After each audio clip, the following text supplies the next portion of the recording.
బట్టలు, ఇల్లు, శుభ్రం, వంటలు ఈ తప్పితే దేవుడు మన కోసం పుట్టాడే, దేవుడే దీనుడై భూలోకానికి వచ్చాడే అనేది మాత్రం ఫస్ట్ మనకు రాదు, అసలు ఎవరికి రాదు అనుకోండి.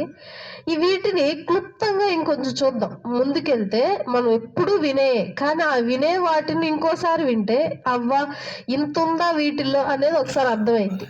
వీటిలో చూద్దామంటే ఫస్ట్ నుండి మత్తయి సువార్త నుంచి స్టార్ట్ చేద్దాం. మత్తయి సువార్త 2వ అధ్యాయము 10వ వచనం. మత్తయి సువార్త 2వ అధ్యాయం 10వ వచనం. 10, 11 రెండు కలిపి ఉంటే చదువుతున్నాను చూడండి.